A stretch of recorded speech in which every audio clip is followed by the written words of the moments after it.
Bonjour à tous, c'est Vivi Moon. On se retrouve aujourd'hui pour la dernière partie du challenge My Deck Collection lancé par Angie Lumière d'étoiles.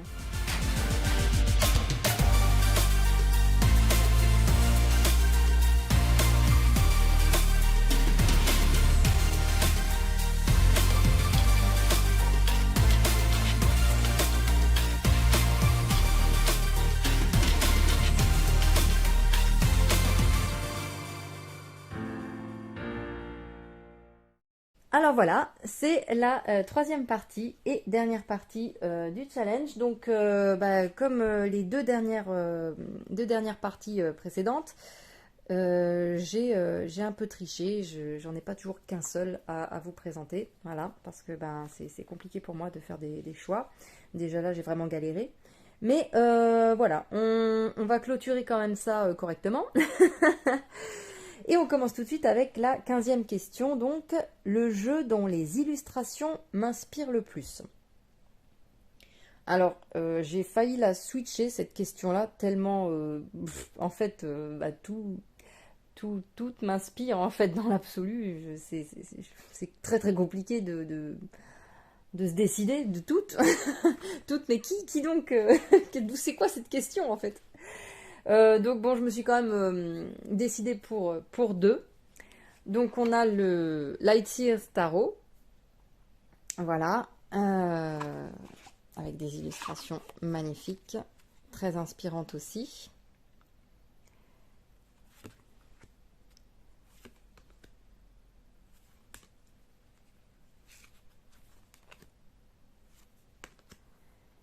Puis il est beau, il est beau.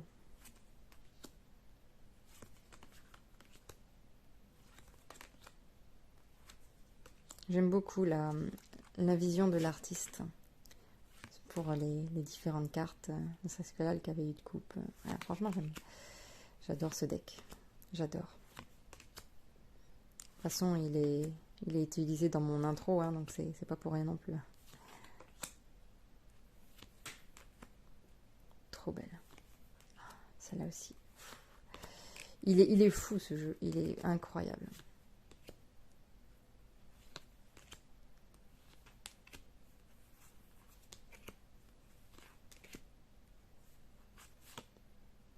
Ouais, franchement, il est magnifique. Bon, je crois que j'aurais pu le mettre aussi dans le jeu que je garderai toute ma vie. Hein. J'aurais clairement pu le mettre aussi. Hein. De toute façon, il y en a plein comme ça que je garderai, je pense, toute ma vie parce qu'il y a quelque chose avec ces jeux. Je suis pas sûre que je me lasse de ce genre de jeu. Voilà. Et donc l'autre jeu dont les illustrations m'inspirent beaucoup, c'est un des derniers jeux un des derniers tarots que j'ai eu, c'est le Tarot of the Abyss de Anna Tourian. Parce que là aussi, la patte de l'artiste est assez extraordinaire aussi.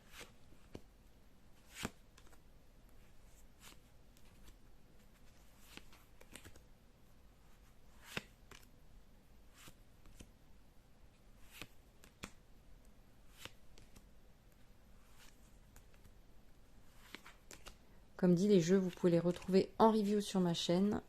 Ils y sont quasiment tous. La tour, elle est trop bien. Elle est géniale. Le pendu aussi. Bah oui, effectivement. J'aime beaucoup cette perspective à la première personne.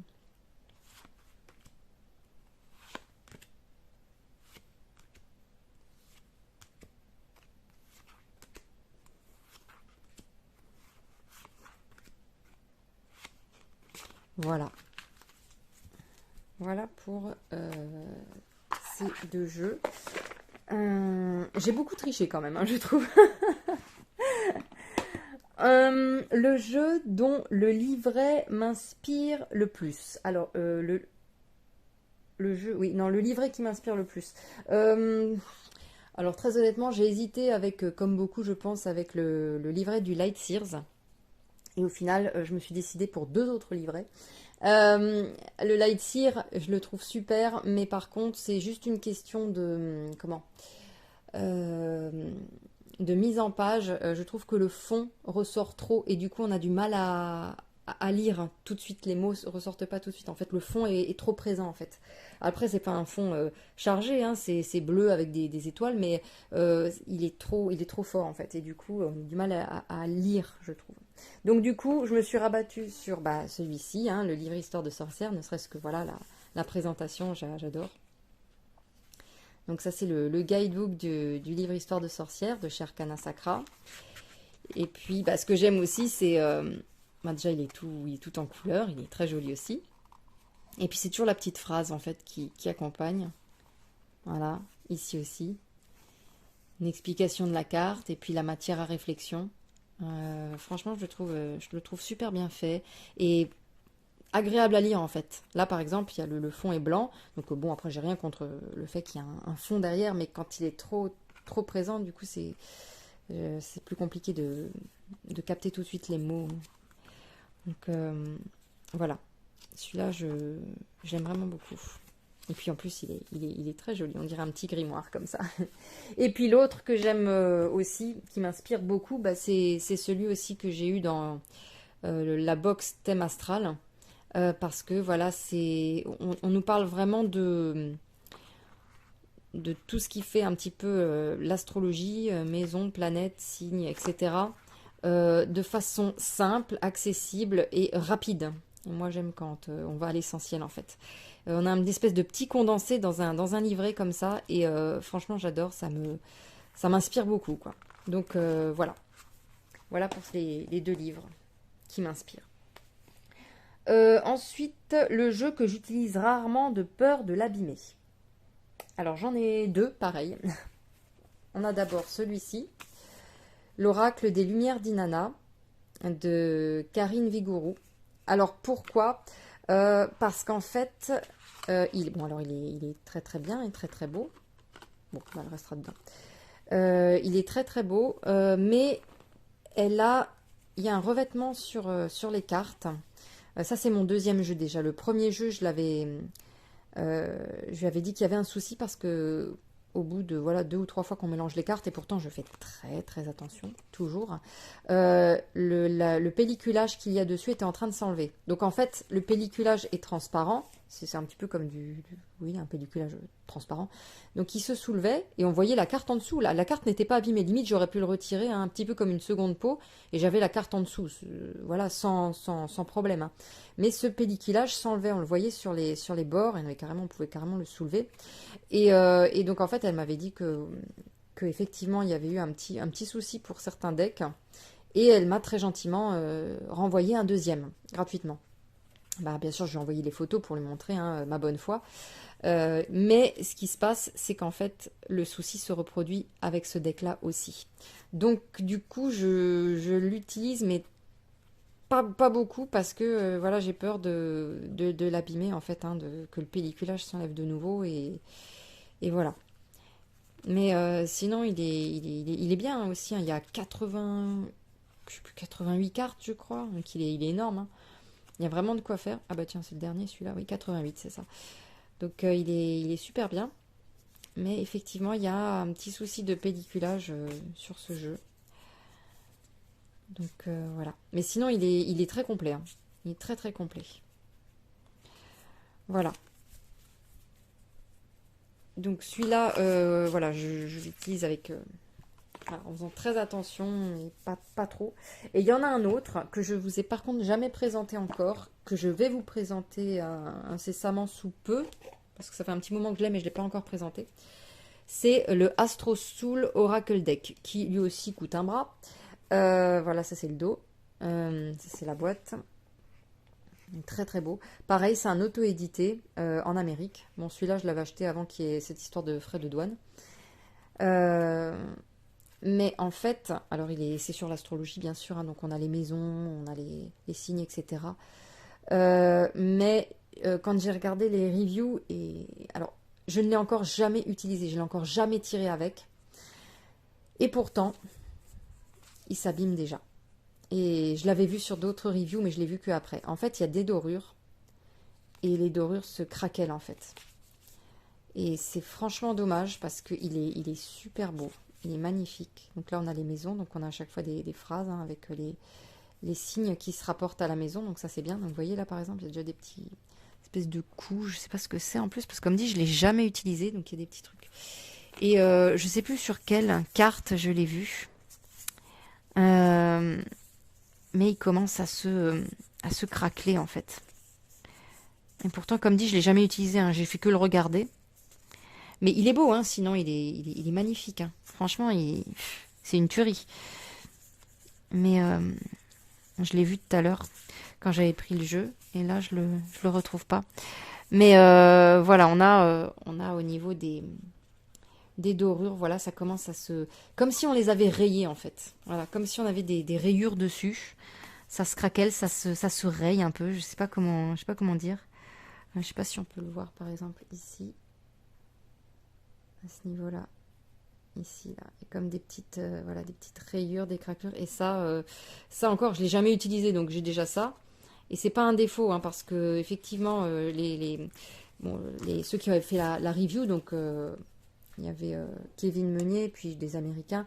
Effectivement, on le voyait très clairement qu'il y avait enfin, qu'il était abîmé, quoi, et qu'il s'abîmait très très vite. Et franchement, c'est dommage. Et là aussi, ça m'énerve, là, ces petits trucs que je vois. Quand on l'utilise jamais, enfin, que vraiment jamais utilisé et que j'avais ça, je l'avais jamais remarqué avant.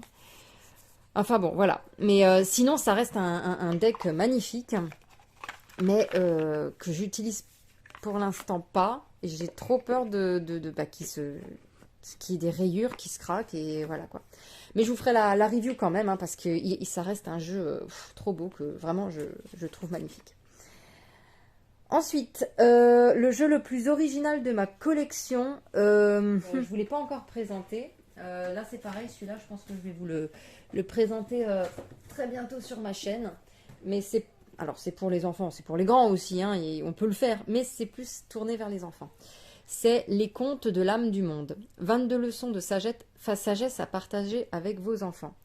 Et en fait, là où je le trouve original, oui, c'est qu'il y a... Alors ça, c'est le dos des cartes, il est trop beau. C'est qu'il y a 22 petites cartes qui reprennent les illustrations d'un livre, en fait, qui est avec. Voilà, je vous ferai la review de toute façon. Et hop, et dans le livre, donc on retrouve les illustrations et un petit conte qui va avec. Et après, derrière, on a une autre illustration qui fait écho à l'autre, qui explique un petit peu le conte et la carte et permet à l'enfant de se poser des questions et de comprendre vraiment on va dire la morale de l'histoire. Et je les trouve vraiment super en fait. Les contes, il y a certains contes qui sont peut-être, je dirais pas connus, mais dont on a peut-être déjà entendu parler. Celui-ci par exemple, je l'avais déjà vu dans un livre. Et ben c'est vraiment sympa parce que pour l'avoir testé sur mes enfants, sur le plus grand en tout cas, il a bien compris la leçon et il l'a même réutilisé à un moment donné dans sa vie en fait. Et je trouvais ça vraiment sympa. Voilà. Donc je trouve cette façon d'aborder les cartes très originale en fait. Voilà pour ça, une carte, un conte. Et un conte avec une très jolie morale, bien évidemment, qui permet à l'enfant d'avancer et de comprendre un petit peu voilà, les choses qui lui échappent peut-être. Alors, pour les jeux originaux, il y a l'oracle augure, que je trouve vraiment pas mal, parce que justement, il utilise des mots anciens pour faire passer ses messages. Pareil, je vous l'ai présenté il n'y a pas longtemps sur ma chaîne. Donc on a des mots d'anciens français qu'on n'utilise pas ou plus. Et puis le petit conseil ou voilà la petite divination que l'on a à chaque fois. Et ce qui est bien aussi, c'est qu'on a un numéro qui accompagne le jeu, et il faut s'en référer ensuite à une deuxième partie de cartes, donc de 1 à 9, pour avoir un petit complément en fait, un petit complément de conseils, d'aide. Voilà pour les jeux originaux. Ensuite, le jeu qui demande le plus d'apprentissage. Bon, je dirais peut-être le Soul Card. Alors, non pas que c'est un jeu compliqué, hein. Si vous connaissez le Rider-Waite, ça ne devrait pas poser de difficulté. Mais si vous ne le connaissez pas, ça va être difficile de se baser uniquement sur les illustrations, puisque là, clairement, les illustrations sont symboliques, on va dire, hein, plus qu'autre chose. Par exemple, voilà, le 2 de denier, ben, vous avez deux deniers comme ça. Si vous n'y connaissez rien au Rider-Waite, ça va être compliqué. Si vous voulez, voilà, dans ce cas-là, il faut étudier. On ne peut pas que se baser sur ça, hein. Alors peut-être qu'il y en a qui y arrivent. Dans ce cas-là, waouh, j'ai envie de dire. Mais si vous ne connaissez pas le système du Rider-Waite, là, franchement, pour moi, ça va être très dur, hein, de comprendre. Donc là, effectivement, ça demande de l'apprentissage. Donc, dans ma review pour ce jeu, je parlais de lui comme d'un tarot de Marseille. Bien évidemment, je me suis trompée, c'est pas un tarot de Marseille, puisque on a par exemple la carte de la mort qui est mentionnée dessus, alors que dans le tarot de Marseille, c'est l'arcane sans nom, ou bien carrément on la nomme pas. On a l'ermite et la force et la justice qui sont inversées, etc. Donc voilà, il y a des particularités qu'il n'y a pas dans le Rider-Waite. Et celui-là, effectivement, est un Rider-Waite. On est d'accord. C'est juste qu'au niveau des illustrations des mineurs, on était plus sur le style du Marseille. Voilà pourquoi je parlais de tarot de Marseille. Mais effectivement, voilà, les mineurs reprennent des illustrations typiques du tarot de Marseille, mais ça reste un Rider-Waite celui-là, puisqu'il a les codes du Rider-Waite. Voilà. Donc celui-ci est, je pense, celui qui demande le plus de maîtrise, hein, du tarot, puisque voilà, on peut difficilement se référer à l'illustration pour bien comprendre et déceler toutes les subtilités des cartes. Voilà. Donc je dirais celui-ci. Ensuite, le jeu que j'offrirais à une personne qui débute. Voyons voir. Je dirais peut-être, pourquoi pas, hein, entre autres, puisque j'arrive jamais à me décider, sur l'Oracle du Monde. Parce qu'il est très joli, très coloré, très frais et assez facile. Voilà. En plus, il y a pas mal de cartes. Donc voilà. Je dirais peut-être celui-là. Effectivement. Il est accessible. Et puis il est super. Il est vraiment super. Donc je conseillerais peut-être celui-là, effectivement. Pour commencer, pourquoi pas.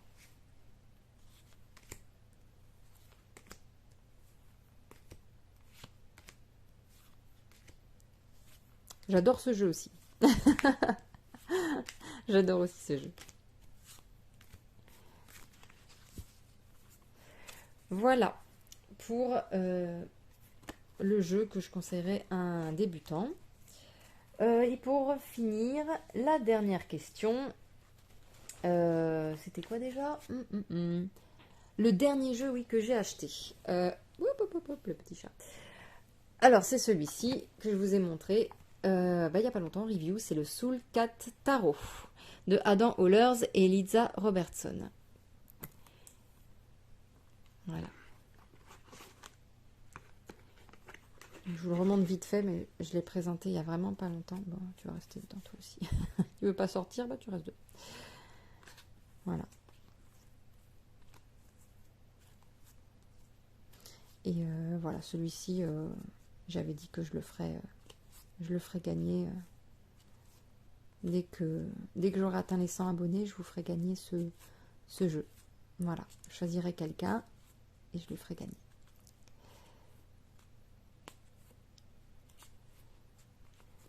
Voilà. J'adore parce que en même temps que que je vous le montre, j'ai l'odeur des cartes, l'odeur du neuf qui me vient au nez là, et j'adore cette odeur des cartes neuves. En fait, ça sent trop bon. Ça sent trop bon. Rien que pour ça, je le garderai, quoi. Mais non, non, non. Donc voilà. Ah, ça sent trop bon le neuf.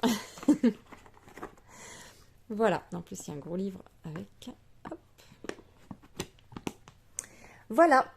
Alors, si j'ai un autre jeu que j'ai reçu il n'y a pas très longtemps, mais je peux pas vous le montrer pour l'instant, parce que c'est un cadeau pour une personne. Donc, si elle regarde ma vidéo, elle verra ce que c'est. Donc, je ne peux pas vous le montrer pour l'instant, mais je vous le montrerai dans pas longtemps. Voilà, bah, je vous fais plein de gros bisous. J'espère que ce challenge vous aura plu. Bon, je me suis pas beaucoup... Enfin, je me suis limitée. Moi, je trouve que je me suis limitée. Vous, peut-être, vous allez dire, t'exagères, t'as carrément tout montré. Oui, c'est possible. Non, pas tout, quand même. Il m'en reste encore sous le coude, mais voilà. Voilà, en tout cas, j'espère que vous avez aimé. Et puis, bah, j'essaierai, moi, de voir si je peux vous faire éventuellement un petit challenge de ma composition. Et puis voilà, en attendant, je vous dis à très bientôt pour une prochaine review. Allez, prenez soin de vous!